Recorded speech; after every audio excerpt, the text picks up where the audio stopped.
Today in Flex in the City, we talk to Benjamin Collette, partner at Polana, as he shares insights on the synergy between cooking and finance, emphasizing the importance of diverse teams for success, with the need to break the perception of financial industry. All that happening right now in Flex and the City. Hello, everybody. This is Rachel Treese with Flex and the City. And today I'm speaking to one of our Belgian network. His name is Benjamin Collette, and he is a partner at the organization called Polana that specializes in consulting work for the financial services industry. It's a real pleasure. C'est un grand plaisir, Benjamin, to have you here on Flex and the City. Thank you for joining us. Pleasure. Thanks a lot to you. Real pleasure. So Polana, just before we start and ask a little bit about you, I was quite curious. What does Polana mean? Is it Latin? Is it, what's Polana? Well, it's a good start because when we chose the word, that's exactly the reaction we wanted, people not understanding what it is. When we created the company with my brother about 2 years ago, we had to find something that was short enough that people would remember it. And then that had a name that couldn't be really associated to anything. So we basically looked, like everyone, I guess, into the Greek mythology to be inspired. And Polana stands for a mix between Pallas and Athena. Both of them share some characteristics which we liked, which is, they have wisdom, they have strategy in mind. And we thought that by putting both together, Pallas, Athena, that makes Polana, was something that we had a story to tell about, and yet was impossible to understand without talking to us. Fantastic. So creating curiosity, Benjamin. Exactly, yes. That's the purpose. Absolutely. So I'm going to bring in my curiosity right now, and I'd love to find out a little bit more about your journey. I think you and I have probably met over I've been here 30 years in Luxembourg, and I don't know how many years you've been in Luxembourg, but some time, I think. So be really curious. I know you were born in Liège. So tell me a little bit about your journey and how you came to be living in Luxembourg and working in this industry. Well, it will not be a surprise to you that I'm a perfect and classic example of someone who moved to Luxembourg for a couple of years and 25 years later is still here and very well grounded here. So as you said, I was born in Belgium, in Liège, and I had to at some point choose what university to go to and what studies I wanted to do. And I basically had no real idea. It wasn't like today where on the internet you can get a lot of information. And I remember the movie I had seen with my grandfather, which was called Wall Street at the time. With my right, yeah.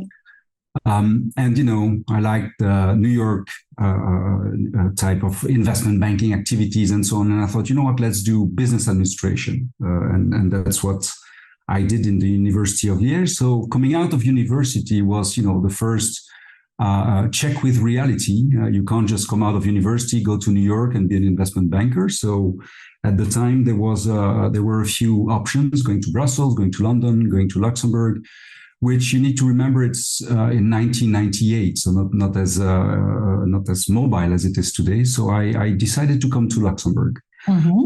One of the reasons as well was that I wanted to stay close to my parents. They're both teachers. They're the ones who basically taught me a few of the things you might talk about when you talk about skills that are required and so on. So Luxembourg seemed the perfect place to start a career. Also because I wanted to wait for my fiancée at the time, who's still my wife today. She had another year to do in university. So I thought, let's go to Luxembourg. Let's start there. My wife will join me and then we'll decide where we want to go. So I started at a bank which has been merged since, which was BGL, Banque Générale du Luxembourg. Okay. In the trading room. So it was accomplishing a first dream. So I was a trader for a few years, trading with currency options derivatives. I did a bit of M&A with them as well. And then about 2 years later, I wanted to do something a bit different and started to look at London as a place to go to in investment banking. Okay. And my wife, that's been a constant in my career and the different choices I made when I had to change jobs. really, really loved Luxembourg. She had joined me. We had settled in Luxembourg. We'd had our first kid, and she loved it here. The social environment. The country is very connected and yet small enough so that you can know a lot of people. So you travel, you can do a lot of activities here.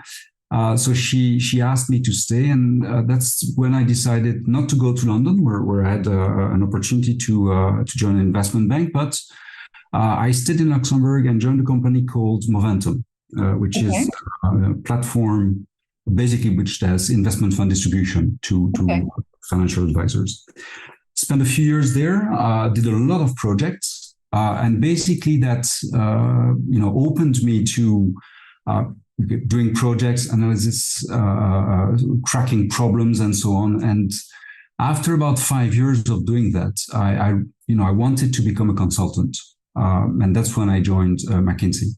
Wow. Okay. That was, a great moment, great time. I mean, fantastic organization. I learned a lot, but I was traveling all the time, outside of the country every day of the week and sometimes the weekend. So I decided to come back. I've always been, domiciled in Luxembourg, but was traveling too much.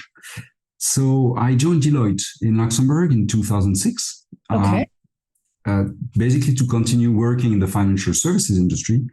And what was supposed to be kind of an interim job until I find, a company that I could go and work for, it became super experience. And I stayed with Deloitte for 15 years. I ended up being a partner there, overseeing the financial services industry for the Luxembourg firm and doing a lot of projects with asset servicers, asset managers.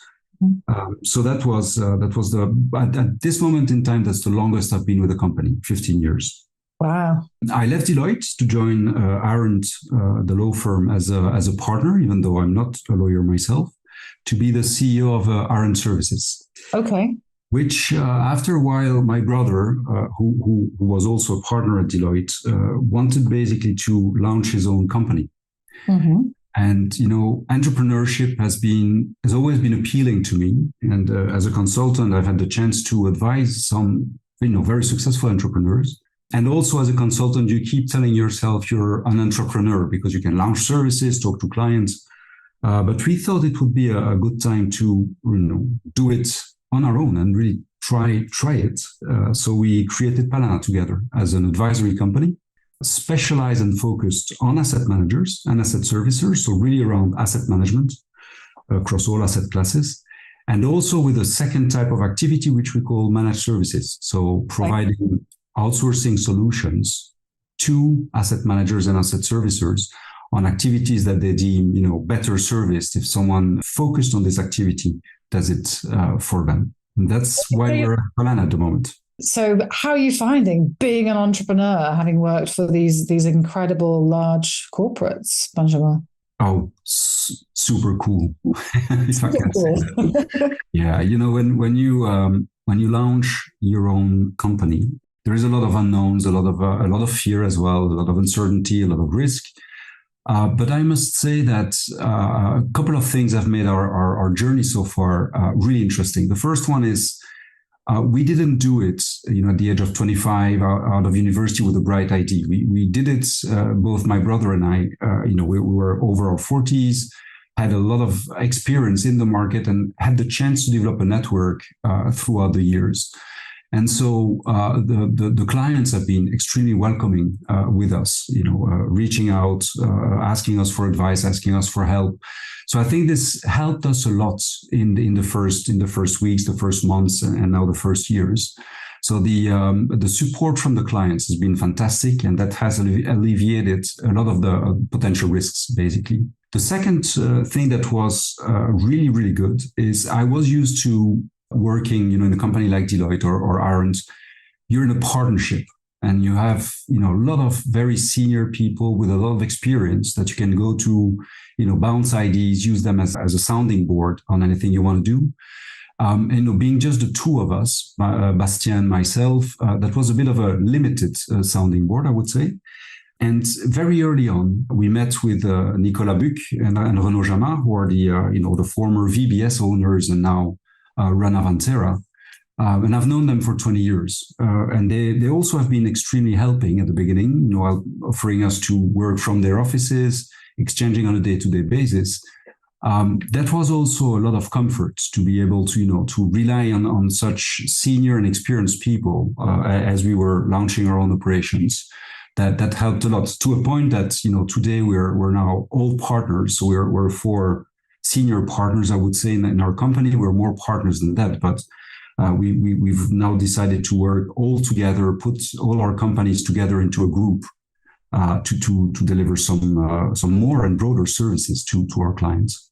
Absolutely. And I noticed there was a couple of words that really grabbed my attention when I looked at your website, Benjamin, which was disruption and boldness. Do you want to tell me a little bit more about those words and what they mean and what the impact of those is? Sure. There I'll talk a little bit about our managed services operations. The financial services industry is an industry which has always been extremely successful here in Luxembourg. The country has been great to innovate before the other European countries, to create a home where asset managers and asset servicers find the perfect recipe for their investment funds and all the services around this.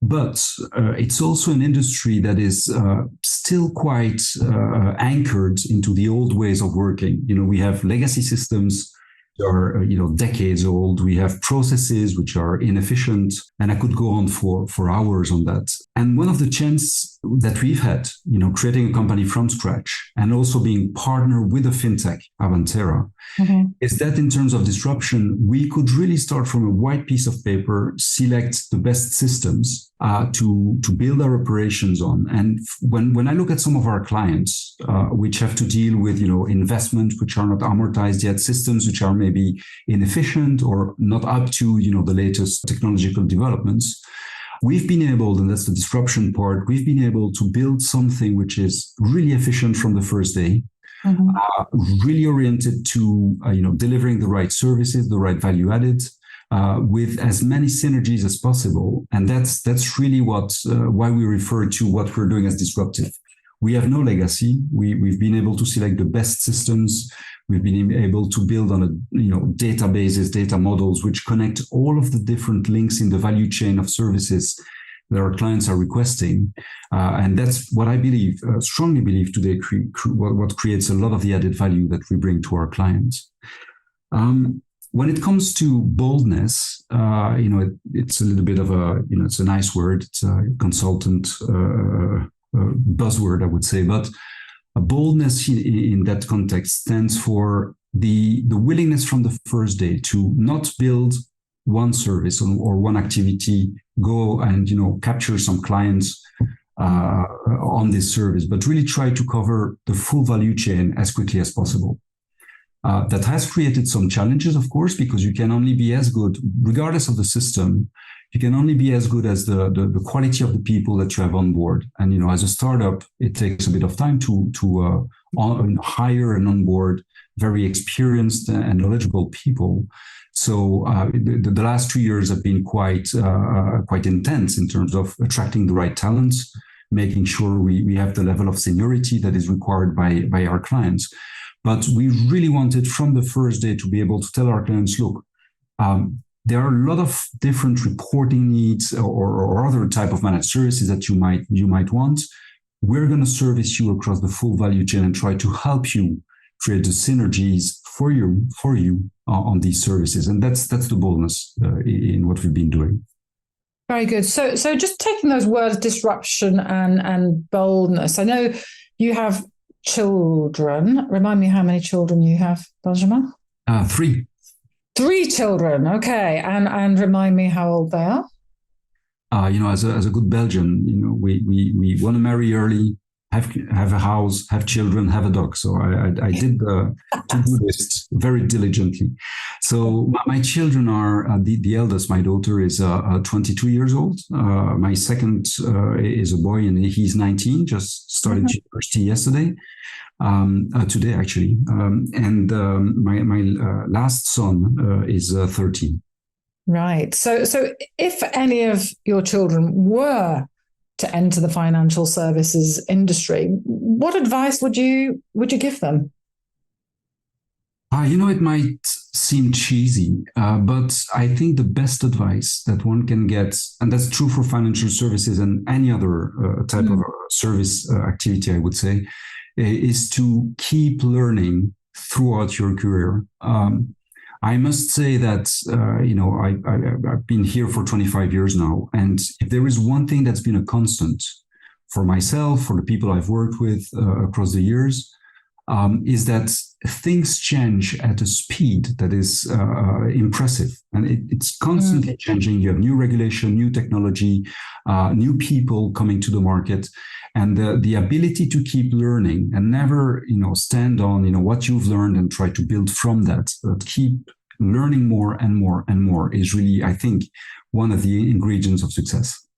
Absolutely. So in terms of then the skills that are needed in financial services, because of that speed and how fast it's moving, what are the skills that you think are going to be needed in the next 5 to 10 years, Benjamin?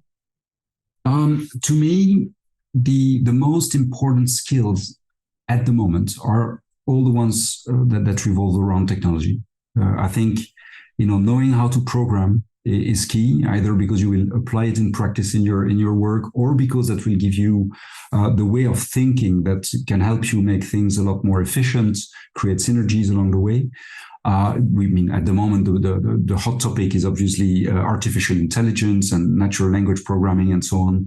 And I think we're just at the beginning of a new era in our industry where I'm not one of the people that believe that, or artificial intelligence or computers will take our job.